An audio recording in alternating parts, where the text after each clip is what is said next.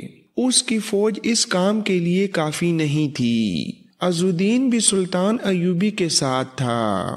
سلطان ایوبی کے کہنے پر ابن لاؤن کے ہر طرف قاصد اس حکم کے ساتھ دوڑا دیے کہ تمام فوج ہتھیار ڈال کر قلعے کے قریب آ جائے۔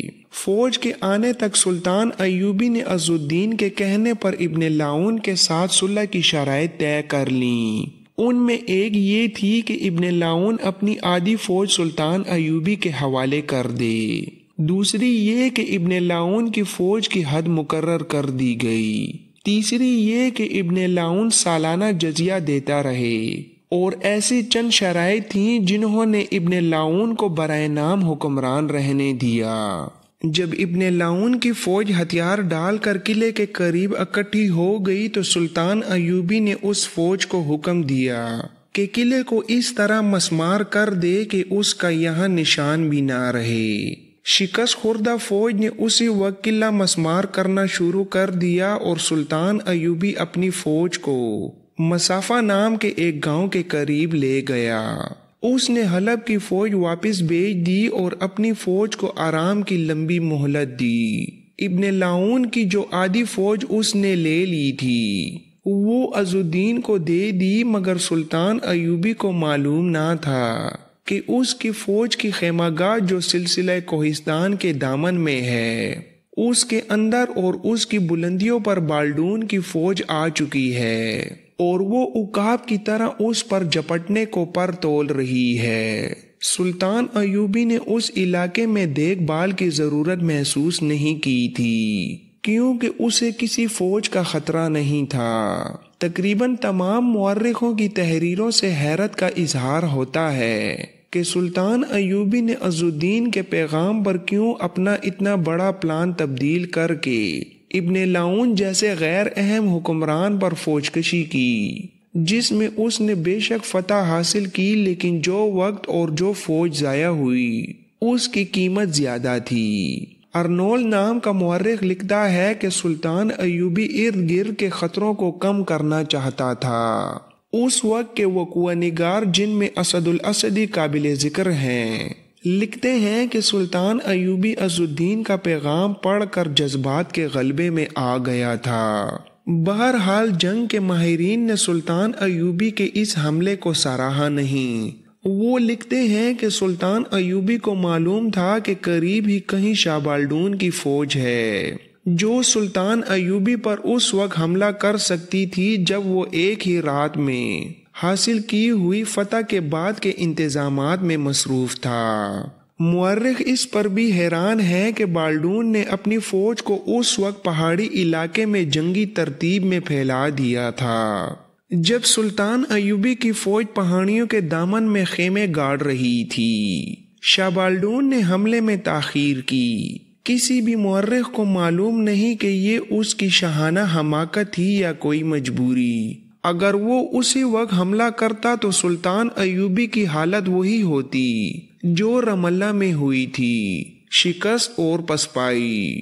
سلطان ایوبی کو وہاں خیمہ زن ہونے کے بعد بھی پتہ نہ چلا کہ شاہ بالڈون اس کے سر پر بیٹھا دان تیز کر رہا ہے۔ بلندیوں سے بالڈون کے دیکھ بھال والے آدمی سلطان ایوبی کی خیمہ گاہ کو دیکھتے رہتے اور بالڈون کو بتاتے رہتے تھے۔ یہ غالباً پہلا موقع تھا کہ سلطان ایوبی کا جاسوسی اور دیکھ بھال کا نظام ڈھیلا پڑ گیا تھا۔ تبریز بھی اس فوج کے ساتھ تھا۔ ویرا نے ابھی تک اسے بتایا نہیں تھا کہ وہ اسے اپنے ساتھ کیوں لائی ہے۔ وہ شاید اسے عیسائی بنا کر جاسوس بنانا چاہتی تھی۔ اس میں دونوں باتیں تھیں، صلیب کی وفاداری بھی اور تبریز کی محبت بھی۔ شاہ بالڈون کو تبریز کے ساتھ کوئی دلچسپی تھی یا نہیں، پر اسے ویرا کے ساتھ گہری دلچسپی تھی کیونکہ وہ بہت خوبصورت تھی۔ ایک روز ویرا نے بالڈون سے کہا تھا کہ وہ اسے اس کے ہیڈ کوارٹر میں بھیج دے جو اکرا میں تھا، پر بالڈون نے اسے روک لیا تھا۔ یہ اس جگہ کی باتیں ہیں جو حمص کے قریب تھی۔ ایک روز بالڈون کو جاسوسوں نے اطلاع دی کہ سلطان ایوبی کی فوج تل خالد کو جا رہی ہے۔ بالڈون کے وہم و گمان میں بھی نہیں تھا کہ سلطان ایوبی ابن لاؤن پر حملہ کرنے جا رہا ہے۔ وہ اس علاقے سے واقف تھا۔ اس نے فوراً اپنی فوج کو مسافہ کی پہاڑیوں کی طرف کوچ کرنے کا حکم دے دیا۔ اس کا پلان یہ تھا کہ وہ سلطان ایوبی کو ان پہاڑیوں میں گھسیٹ کر لڑائے گا اس پلان کے مطابق اس نے پہاڑیوں کی موزوں بلندیوں اور ڈھکی چھپی جگہوں میں اپنی فوج کو پھیلا دیا۔ یہ بہت بڑے پیمانے کی گاد تھی۔ اس نے جب حمص کے قریب کی خیمہ گاہ سے کوچ کا حکم دیا تھا، ویرا نے اسے کہا کہ وہ اس کے پاس پناہ لینے آئی تھی۔ تبریز کے متعلق اس نے بالڈون کو ساری کہانی سنا کر بتایا تھا کہ وہ اسے کیوں ساتھ لیے پھرتی ہے۔ اب جب کہ بالڈون لڑنے کے لیے جا رہا تھا، ویرا اور تبریز کا اس کے ساتھ رہنے کا کوئی مقصد نہیں تھا، مگر بالڈون نے ویرا کو نہ جانے دیا۔ بالڈون نے ویرا سے کہا، میرے ہاں لڑکیوں کی کوئی کمی نہیں، مگر تم پہلی لڑکی ہو جس نے میرے دل پر قبضہ کر لیا ہے۔ تم میرے پاس ہوتی ہو تو مجھے روحانی سکون محسوس ہوتا ہے۔ تم کچھ عرصہ اور میرے ساتھ رہو۔ ویرا اپنے بادشاہوں کو اچھی طرح جانتی تھی۔ بالڈون کی نیت کو سمجھنا اس کے لیے مشکل نہیں تھا۔ اس نے صاف الفاظ میں اسے کہہ دیا کہ اگر بات روحانی سکون کی ہے تو مجھے یہ سکون اس مسلمان سے ملتا ہے جس کا سارا کنبہ قتل کرا کہ میں اسے ساتھ لیے پھرتی ہوں۔ میں بتا نہیں سکتی کہ میں نے اسے اس کے کنبے کے قتل سے بے خبر رکھنے کا جو گناہ کیا ہے، اس کا کفارہ میرا ضمیر مجھ سے کس طرح ادا کرائے گا۔ بالڈون نے طنزیہ لہجے میں کہا، تمہاری بھی روح ہے، تمہارا بھی ضمیر ہے۔ راتیں مسلمان امراء کے ساتھ گزارنے والی گناہ کا کفارہ ادا کرنے کی بھی سوچ سکتی ہے۔ آپ کے سامنے میں صرف جسم ہوں، دلکش جسم، اور جب میں تبریز کے پاس ہوتی ہوں تو روح ہوتی ہوں، پیار کی پیاسی روح۔